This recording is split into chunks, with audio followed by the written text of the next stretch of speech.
So listen, you remember Daenerys, right? That silver-haired queen with dragons, breaking chains and all that. Yeah, the one everyone thought was the hero, the breaker of chains, the mother of dragons, the one who was going to change the world for the better.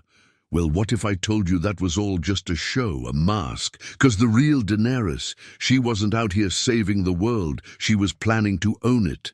From the very beginning, back when she was still with her brother Viserys, acting scared and quiet, she was already watching, already learning.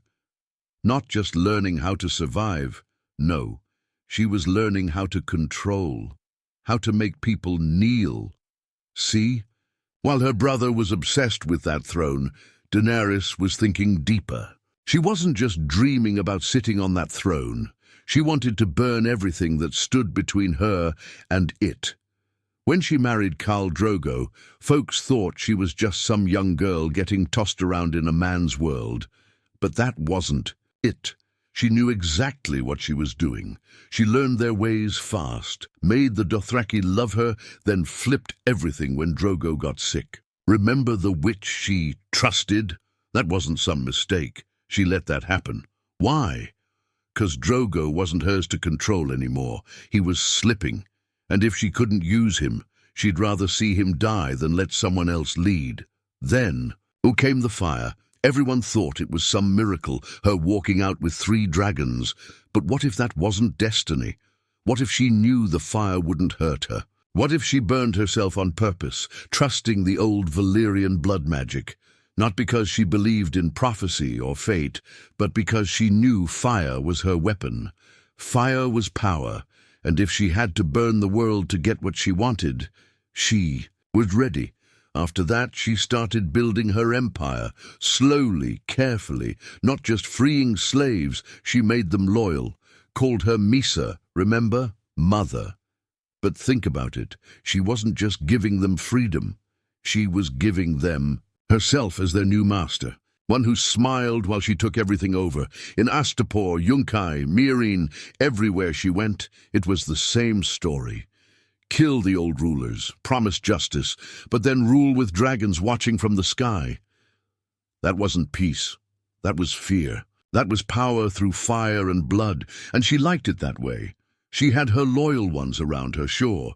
Jorah, Missandei, Grey Worm. But did she really care about them? Nah. She used them. Jorah got kicked out the moment he messed up. Missandei was kept close because she knew how to calm the people. Grey Worm, he was a soldier, a weapon. She gave him a new name and sent him to kill for her. Then came Tyrion, the clever man, the one who thought he could guide her, tame her. But he didn't know she already had her mind made up. She listened, smiled, pretended to care about strategy. But deep down she was just waiting for her moment. Her moment to take Westeros. When she got to Dragonstone, she didn't want alliances, she wanted obedience. She wanted everyone to bend the knee. Jon Snow, the North, all of them. And when they hesitated, she started threatening. Talking about dragons, about fire, about destiny. That's not what a peaceful queen does. That's what conquerors do. That's what tyrants do, and still people cheered for her, believed in her, thought she was the last hope. Even Jon, poor Jon. He didn't see it until it was too late. But here's the thing, Daenerys wasn't broken by the world. She didn't snap because of grief or betrayal. She was always like this, calculating, ruthless. She just wore the hero mask long enough to fool everyone. She didn't want to share power. She didn't want to rule with love. She wanted to rule alone. With fire, with blood. She didn't want to be a queen of the people. She wanted to be their god. And the day she reached King's Landing. That was the day the mask finally came off. So you remember how they reached the gates of King's Landing, right? Daenerys, her army, her last dragon, Drogon, perched like death in the sky. Everyone thought it was going to be a clean siege. Tyrion begged her to go easy. Jon tried to reason with her. Even Varys was moving quiet, trying to stop what he saw coming. But Daenerys? She wasn't hearing none of it. She stood on the edge of Dragonstone, looking out at the sea before that battle, calm as still water. But in her eyes, fire.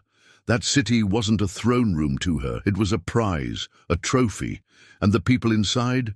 Just obstacles, nothing more. When the battle started, it was over too fast. Drogon burned through the Iron Fleet like it was paper. Scorpions, those big crossbow things, didn't even scratch him this time. The Golden Company wiped out in seconds. Grey Worm and the Unsullied pushed through the gates like a wave. The Lannister soldiers dropped their swords. The bells started ringing. The city surrendered. And then she snapped. That's what people said, that she just lost control. But nah, this wasn't some accident. This was her plan. That was the moment she'd been waiting for. Not to stop, but to start. She looked at the Red Keep, and she saw the place her family had lost. And instead of claiming it with honor, she wanted to punish the world for ever taking it away. So she flew, high above, and then she burned, street after street. Innocent people running, screaming, mothers with babies, elders begging, and Drogon, he lit it all. Fire everywhere. That city turned into a graveyard in minutes. Grey Worm saw it and followed. The Unsullied too. Jon, he was stunned, just stood, there watching as everything he believed in crumbled. And Daenerys, she didn't stop. Didn't blink. She burned until the sun was swallowed in smoke and the Red Keep came crashing down. All the while, she sat on Drogon like a queen of ashes. Tyrion found his brother and sister later, crushed under stone. He was broken. He knew then that everything he warned about had come true. The woman he believed in, the queen he thought would break the wheel. She was the wheel, the worst kind. That night, after the city was silent and the flames had turned to embers, Daenerys stood in front of her army. Her speech wasn't about peace. It wasn't about rebuilding. It was about war. She talked about liberating the world. From Winterfell to Dorne, from Westeros to Essos. She didn't want to rule Westeros. She wanted to own it, to own everything. And she smiled when she said it, like the fire had finally given her what she truly wanted.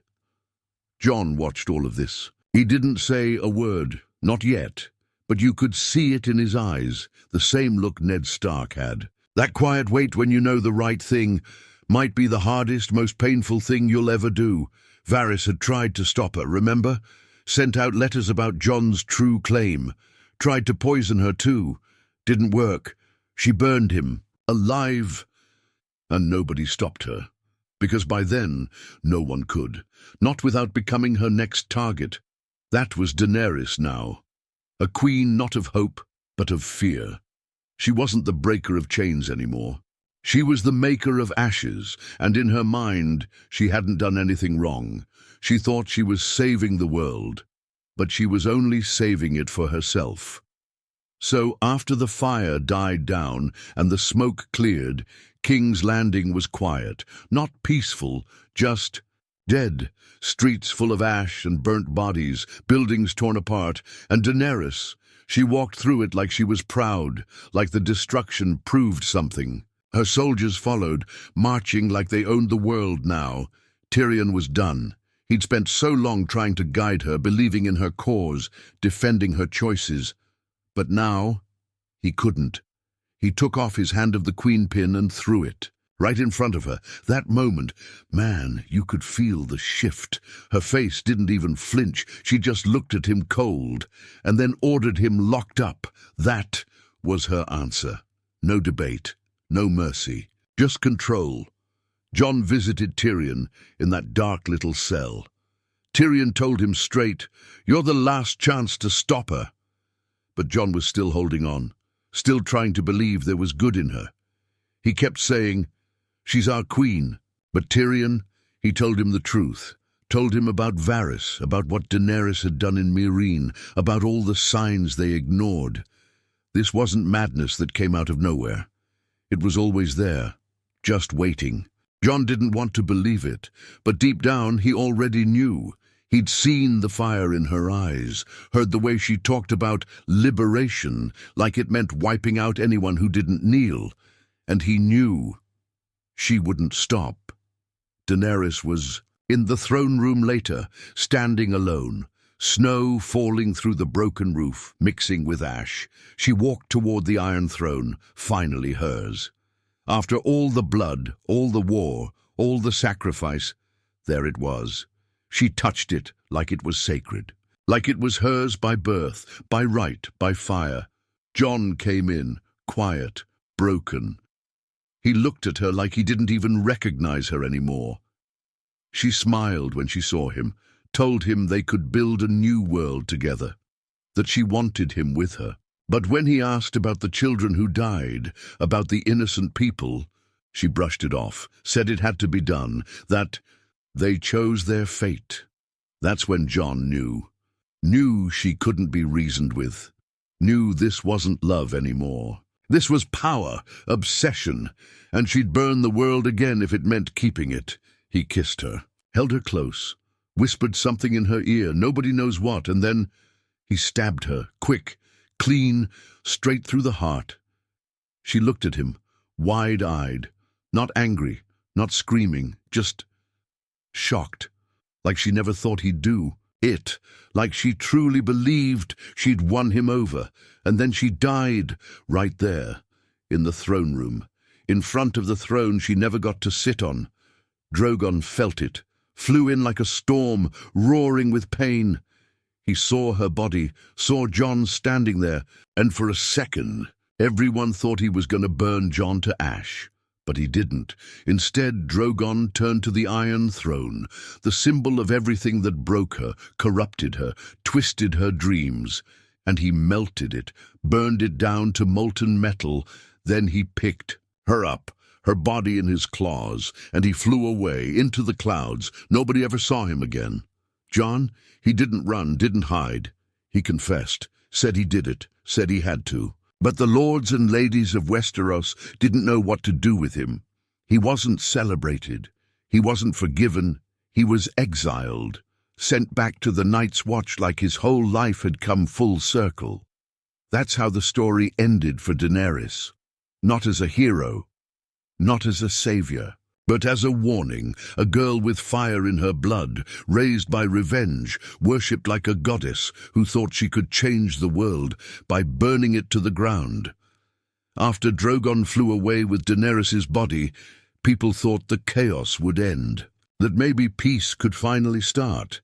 But the truth, Daenerys didn't just leave behind a throne, she left behind a power vacuum, and everyone wanted a peace. The Unsullied still held King's Landing.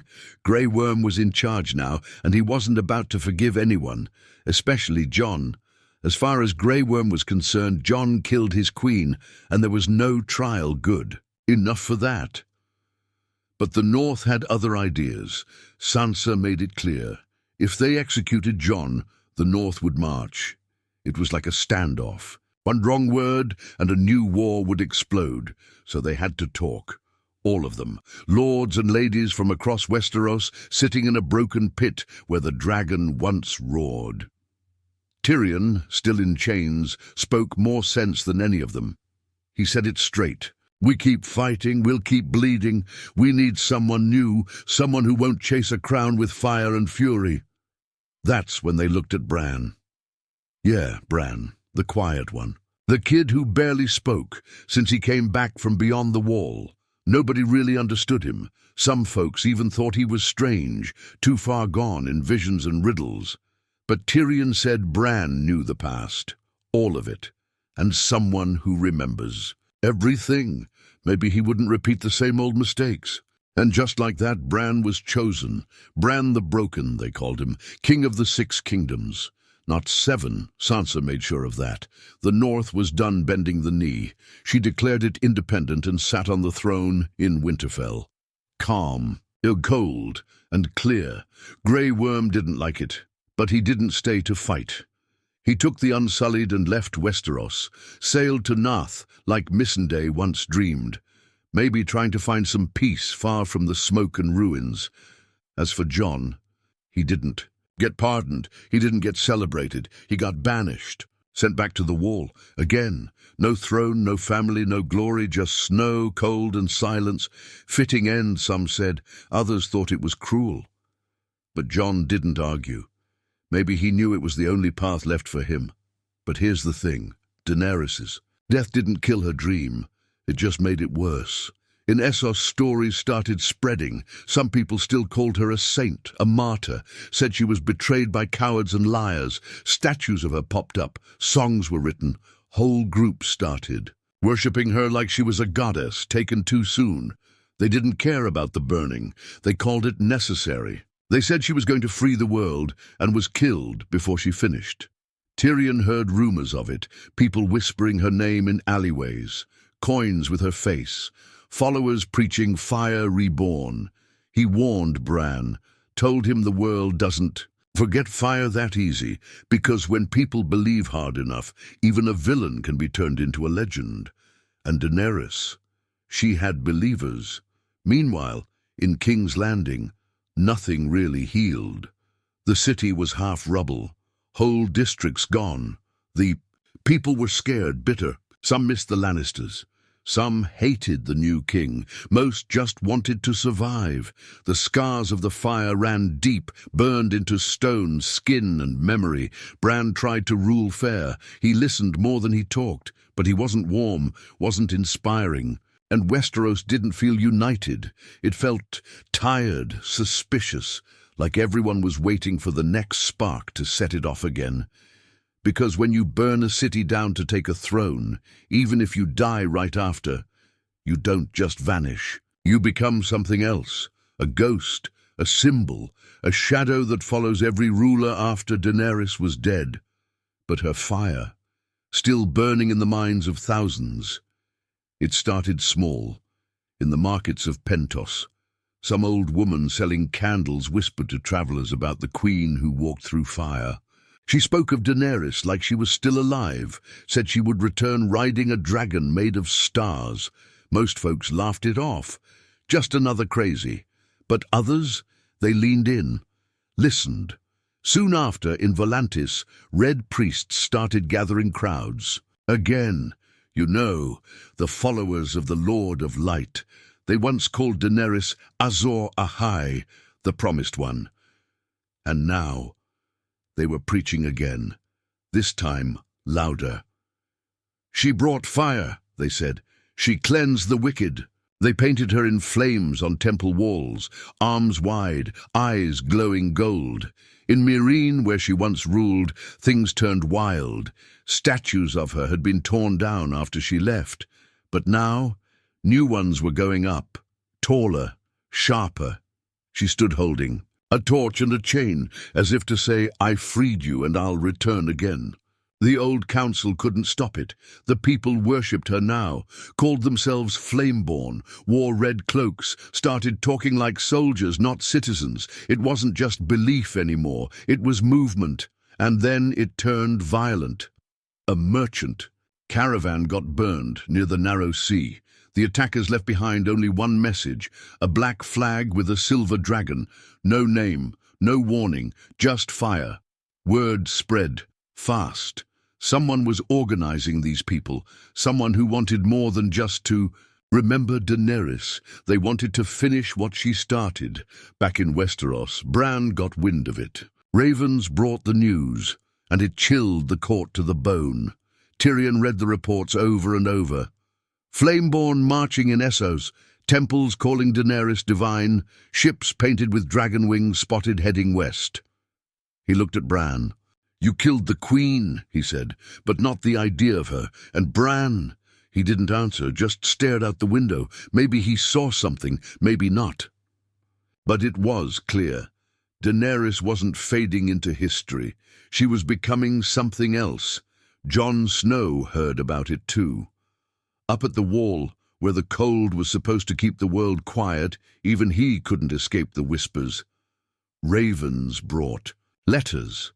Some messages came from wildlings who saw red banners across the sea. They asked him, "Is she coming back?" Jon never answered. He just stared out into the frost, like maybe he hoped she wouldn't. But deep down, he knew what fire does. It doesn't die easy, not when it lives in people's hearts. Arya, far across the sea on her own journey, caught wind of it too.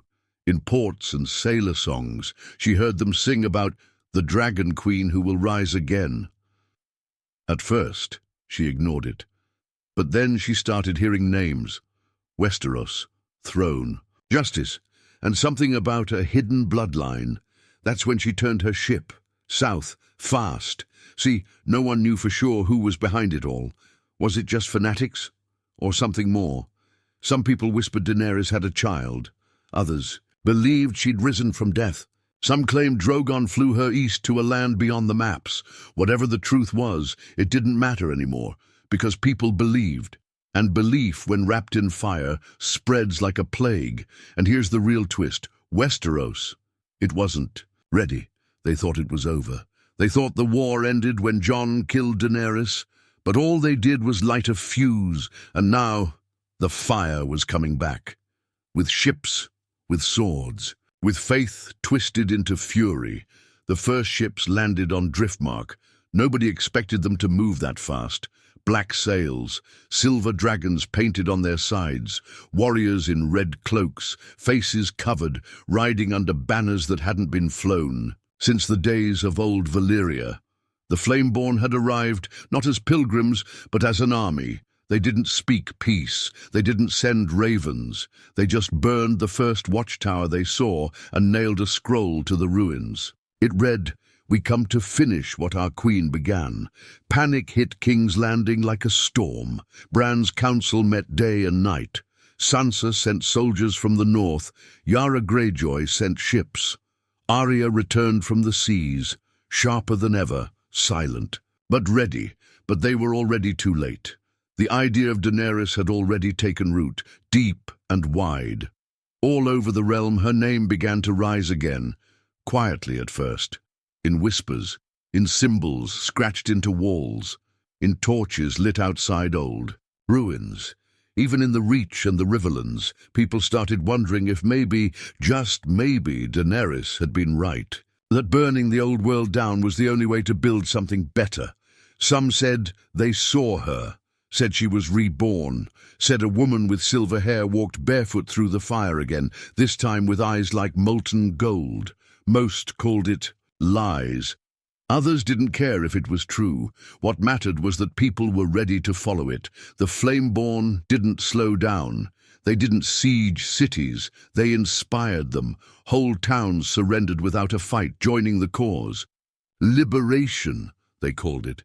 But anyone who resisted burned, just like before. Bran sent word to Jon. He didn't want to. He thought Jon had earned peace. But the world was on fire again, and the only man who had ever stopped Daenerys before was the one who loved her.